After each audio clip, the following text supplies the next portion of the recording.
English के lecture के साथ। लास्ट टाइम बटन बटन का लेक्चर जो खत्म हुआ था, फील हुआ था, उसका पहले थोड़ा सा व्यू मैं आपको बता देता हूँ कि नॉर्मा और आर्थर डिनर कर रहे थे।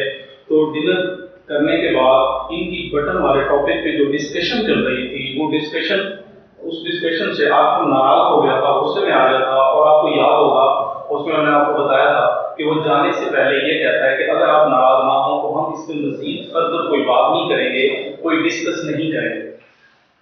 वो अपने कमरे में चला जाता है। उसके बाद अब आगे नेक्स्ट में ट्रांसलेशन है, टेक्स्ट है, वो आगे हम करते हैं। She got up earlier than usual to make pancakes, eggs and tea for Arthur's breakfast. अगले दिन वो मामूल से गेट अप की सेकंड फॉर्म है, उठ जाना, खड़े हो जाना। अगले दिन वो उठ खड़ी हुई, अर्लियर देन यूजुअल, मामूल से थोड़ा सा पहले, मामूल से थोड़ा पहले खड़ी हो गई, उठ खड़ी हुई टू मेक पैनकेक्स, उसने केक बनाया, एग्स अंडे बनाए, टी और चाय बनाई फॉर आर्थर्स ब्रेकफास्ट, आर्थर के नाश्ते के लिए, आर्थर को नाश्ता तैयार करवाने के लिए। इसकी ट्रांसलेशन इधर से उर्दू में आप लिख दी गई है, वो यहां से आप साथ साथ देखते जाएंगे। और ये जो इंक चेंज करके बेटा अंडरलाइन करके इसको मैंने ये उसके ऊपर मीनिंग लिखे हैं, तो ये बेटा सिनोनिम्स हैं। इस इंक के साथ ये जो ग्रीन इंक है, ये सिनोनिम्स को डिनोट करेगी। यूजुअल रूटीन यानी मामूल का उसका जो टाइम था, सपोज अगर वो 7 बजे उठती थी तो उस दिन उससे आधा घंटा वो पहले उठते। तो ये जो जो वर्ड अंडरलाइन है उसके साथ ये जो सिनोनिम्स लिखे गए, सिनोनिम्स मतलब हम मानिए मिलते जुलते अल्फाज, जो मोस्ट नियर वर्ड्स होते हैं वो साथ लिखे गए। यूजुअल रूटीन, इस सेंटेंस के अंदर, जुमले के अंदर ये यूजुअल वर्ड जो था इसका भी सिनोनिम्स आपको बता दिया बेटा। और ट्रांसलेशन एक बार फिर सुनिए। शी गॉट अप अर्ली, अब मुहावरा, पहले मैंने जुमले को तोड़ के बताया, अब उसका पूरे जुमले का मुहावरा सुने। She got up earlier than usual to make pancakes, eggs and tea for Arthur's breakfast. वो रूटीन से, मामूल से थोड़ा जल्दी खड़ी हुई केक, अंडे और चाय बनाने के लिए, आर्थर के नाश्ते के लिए। यहां बेटे सेंटेंस कंप्लीट हो गया। Next sentence, what's occasion he asked with a smile. What's occasion, क्या खास मौका है, क्या मौका है, क्या बात है, ओकेजन क्या बात है। He asked with a smile, he मतलब आर्थर, आर्थर ने मुस्कुराहट के साथ पूछा, मुस्कुराते हुए पूछा कि आज क्या खास मौका है। किस चीज की तरफ इशारा कर रहा है? वो इस चीज की तरफ कि आज आपने ये सारा जो ब्रेकफास्ट का सामान होता है, चीजें होती हैं, वो आपने जल्दी बना दी है, इसके लिए क्या खास मौका है। ओकेजन इवेंट, मौका, कोई बात, कोई इवेंट, ये उसका सिनोनिम्स हो गया। Norma look offended, sorry, Norma और नो ओकेजन, कोई खास मौका नहीं है, कोई बात नहीं है। आर्थर की बात को उसने जवाब दिया कि कोई खास बात नहीं है, कोई मौका नहीं है। नॉर्मा लुक ऑफेंडेड, और वो नाराज नजर आ रही थी, गुस्से में। ऑफेंडेड एंग्री, उसका सिनोनिम्स है बेटा, ये साथ साथ लिखे गए। ऑफेंडेड नाराज नजर आ रही थी, गुस्से में नजर आ रही थी। I wanted to do it, मैं ये सारा काम करना चाहती थी, मैंने ये सारा काम करना था, करना चाहती थी। दैट्स ऑल, और बस, और मैंने कर दिया। गुड, बहुत अच्छी बात है। ही सेड, आर्थर ने कहा, आर्थर ने कहा नॉर्मा को कि गुड, बहुत अच्छी बात है कि आपने ये सारा काम किया। I am glad you did, और फिर फर्दर अपनी बात को बढ़ाते हुए कहा, I am glad you did, मैं इस बात पे खुश हूं कि आपने ये सारा काम किया। मैं इस बात पे बहुत ही खुश हूं। ग्लैड उसका सिनोनिम्स आप बता दिया बड़े, हैप्पी, कि मैं बहुत इस बात पे हैप्पी हूं, खुश हूं कि आपने ये सारा काम, मतलब ये कि आपने मामूल से पहले खड़ा हो गए, ये नाश्ता बना दिया, चीजें तैयार, अंडा, चाय, बिस्किट, केक तैयार कर दिए, ये इस बात पे मैं खुश हूं। शी रिफिल्ड हिज कप, और जब वो चाय पी रहा था तो उसने उसके कप को रिफिल कर दिया। फिल भरना, रिफिल दोबारा भरना। वो चाय पी रहा था तो नॉर्मा ने आर्थर के कप को, चाय के कप को दोबारा कर दिया, रिफिल कर दिया, दोबारा भर दिया। Wanted to show you I am not, उसके बाद उसने कहा एक अजीब किस्म की बात की, wanted to show you I am not, मैं आपको ये बताना चाह रही थी कि मैं नहीं हूं। बात तो समझ नहीं की, हाइफन लग गया आगे टेक्स्ट के अंदर। मैं आपको ये बताना चाह रही थी कि मैं नहीं हूं। क्या नहीं हूं? बिल्कुल एक गैर वाज़ेह बात की जिसकी कोई समझ नहीं आ रही। थोड़ा आगे चलेंगे तो फिर वो बात समझ आएगी कि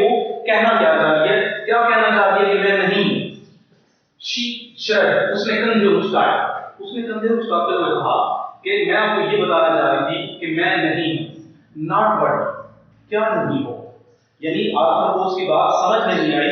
उसने कहा कि नॉट बट, क्या नहीं हो, क्या कहना चाह रही हो, सेल्फिश, खुदगर्ज। मैं आपको ये बताना चाह रही थी कि मैं खुदगर्ज नहीं हूं, यानी अपनी बात को क्लियर करना चाह रही है नॉर्मा आर्थर के सामने कि देखो मैं ऐसी नहीं हूं। फिर वो आगे जाके बात को क्लियर करती है कि सेल्फिश, कि आप समझ रहे हो कि मैं खुदगर्ज हूं, मैं ऐसी नहीं हूं। और बेटे सेल्फिश का जो सिनोनिम होगा ग्रीडी, इनका ये आसान है बेटा।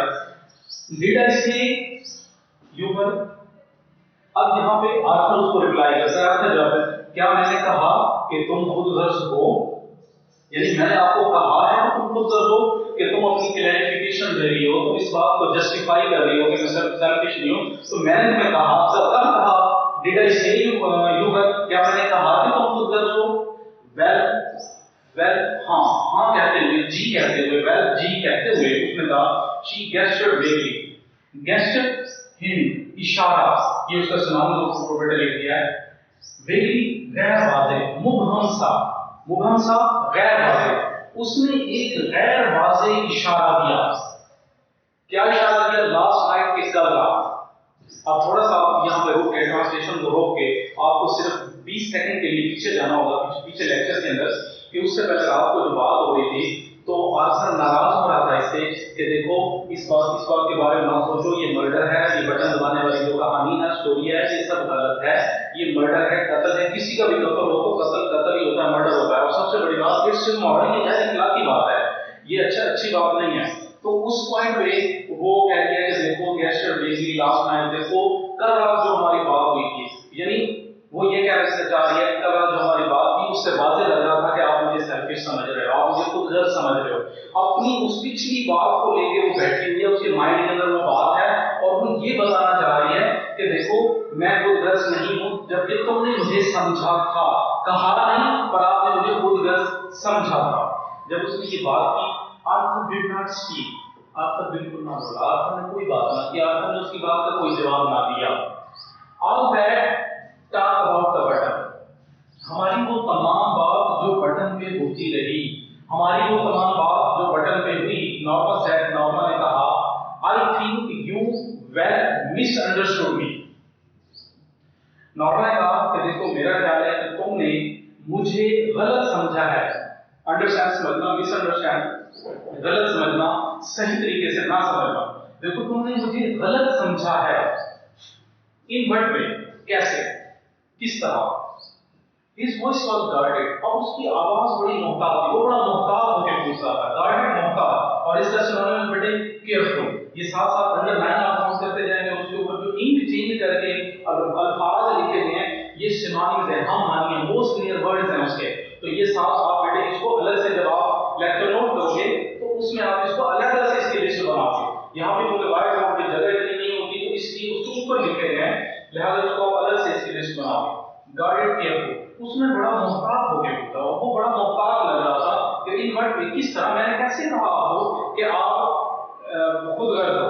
आई थिंक यू फेल्ट, मेरा ख्याल है आपने महसूस किया है, मेरा ख्याल है आपने ऐसा समझा है, आपने ऐसा फील किया है कि मैं खुदगर्ज हूं। शी गेस्चर्ड अगेन, उसने दोबारा इशारा किया। गेस्चर पीछे वर्ड यूज हो चुका है बेटा और इधर सिनोनिम पे लिखा जा चुका है, तो वो दोबारा लिखा गया, दोबारा से उसका सिनोनिम लिखने की, सिनोनिम या मानी लिखने की दोबारा से जरूरत नहीं है। शी गेस्चर्ड अगेन, उसने दोबारा इशारा दिया, दोबारा हिंट दिया, इशारा दिया। That I was only thinking of my self, कि तुम ये समझते हो कि मैं सिर्फ अपने बारे में सोच रही थी। थिंकिंग ऑफ माय सेल्फ, कि तुम, मैं सिर्फ अपने बारे में सोचती हूँ, अपने बारे में बात करती हूँ। आई वाज नॉट, नॉर्मा मैंने ऐसा नहीं कहा। वेल ठीक है, आई वाज नॉट, मैंने ऐसा नहीं कहा। When I talk about Europe, तो ठीक है जब मैंने यूरोप जाने की बात की, टॉक अबाउट यूरोप। आप यहाँ पे दोबारा 20 सेकंड के लिए थोड़ा सा पीछे चलते हैं कि ये यूरोप की बात और आयरलैंड की बात ये क्यों कर रही है। देखें उसने कहा था कि हम अच्छे अच्छे कपड़े लेंगे, फर्नीचर लेंगे, गाड़ी लेंगे, यूरोप का विजिट करेंगे और घर लेंगे, और यूरोप का विजिट जिसकी हम हमेशा बात किया करते थे। तो वो दोबारा उसकी बात कर रही है कि देखो जब मैंने ये बात की थी, उसे रिमाइंड करवा रही है कि जब मैंने ये बात की थी, कौन सी बात? I talk about Europe, about a long island, जब मैंने जजीरे के ऊपर एक छोटा सा घर लेने की बात की थी। जब मैंने यूरोप जाने की बात की थी तो जब तुम मुझे गलत समझे थे, तुमने मुझे सेल्फिश समझा था। यहाँ पे सारी कहानी ये यहाँ से लेकर यहाँ तक ये सारी जो बात जा रही है बेटा, ये सेल्फिश, इस चीज को क्लियर करने के लिए ये सारी गुफ्तगू जा रही है। ये सेल्फिश को कि वो उसको क्लियर करना चाह रहे कि नहीं मैं सेल्फिश नहीं हूं, हालांकि वो है पर वो ऐसा कहते हैं कि मैं नहीं हूं। अब कॉटेज ऑन द आइलैंड, जजीरे के ऊपर मैंने एक कॉटेज छोटा सा घर बनाने की बात की थी। Norma why are we getting so involved in this? Arthur ने कहा कि नॉर्मा देखो, why are we getting so involved in this, हम क्यों इसमें इतना मुलविस हो रहे हैं, हम क्यों इसके अंदर इतना उलझ रहे हैं। इन्वॉल्व इसका सुना बेटा इंटरेस्टेड, हम क्यों इसमें इतनी दिलचस्पी ले रहे हैं, हम क्यों इसमें इतना उलझ रहे हैं। आई am not involved at all, मैं इसके अंदर हरगिज मुलविस नहीं हूं। इन्वॉल्व दोबारा वर्ड यूज हो गया तो दोबारा बेटे सुनाने में लिखने की जरूरत नहीं है। मैं इसके अंदर हरगिज मुलविस नहीं हूं, इसके अंदर हरगिज इन्वॉल्व नहीं हूं। तो यहां तक बेटा ये पैराग्राफ आज मुकम्मल हुआ। एक दफा इसको गौर से सुन लें। इस पैराग्राफ के अंदर पिछली पूरी बात को दोहराना चाह रही है नॉर्मा, और ये साबित करना चाह रही है कि देखो तुम मुझे गलत समझ रहे हो, मैं मर्डर नहीं करना चाहती, मैं खुद गर्ज नहीं हूं। हालांकि पीछे जितनी बातें हुई हैं उससे वाज़ेह लगता है कि वो है खुद गर्ज, सेल्फिश भी है, खुद गर्ज भी है, वो सिर्फ अपने बारे में सोचती है और वर्ल्डली गेन्स, जो दुनियावी चीजें हैं, जो ख्वाहिशात हैं, जरूरियात हैं, नीड्स हैं, डिजायर्स हैं, नीड्स की तो बात नहीं की गई, डिजायर्स की बात की गई है, वो सारी चीजों को हासिल करना चाहती है। लिहाजा इससे ये वाज़ेह पता चलता है कि वो वाकई सेल्फिश है, लेकिन वो अपने आप की जस्टिफिकेशन, अपने आप को जस्टिफाई कर रही है, अपने आप की क्लैरिफिकेशन कर रही है, ये बताना चाह रही है कि नहीं आप मुझे गलत समझ रहे हो। तो ये पैराग्राफ है। अब यहाँ पे जब आप इसको नोट करने के बाद ये सेंटेंस वाइज ट्रांसलेशन यहाँ तक दी गई है, हर सेंटेंस की वैसे साथ ट्रांसलेशन, इसको साथ साथ आप पढ़ते जाएंगे और एक जो आपने काम करना है खुद से वो बेटा ये करना है कि ये मैंने तो 2 कॉलम बनाए, आपने इधर लाने जाके तीसरा कॉलम भी बनाया। इस पैराग्राफ में तो जो इंपॉर्टेंट सिनोनिम्स थे, ये जो इंक चेंज करके ग्रीन इंक के साथ अंडरलाइन करके सिनोनिम्स दिए हैं, इनको आप जितने ये 8-10 वर्ड्स बनेंगे, इनको आप अलग से एक कॉलम बनाएंगे। आप बेटे इस तरह नहीं लिखेंगे कि अगर फर्ज करें यूनियन का आपने रूटीन सिनोनिम्स लिखा है तो इधर ही अंडरलाइन कर दें आप, नहीं, यहाँ टाइम की किल्लत की वजह से और जगह भी बहुत कम और छोटा होता है इसकी वजह से, लिहाजा आपने इसका अलग एक कॉलम बना के उस कॉलम के अंदर आपने इसको अलग से नोट करना है, ताकि आपको ये साथ साथ या जहां ट्रांसलेशन या तैयार होती है वहां पे साथ साथ ये सिनोनिम्स भी साथ साथ तैयार होते हैं।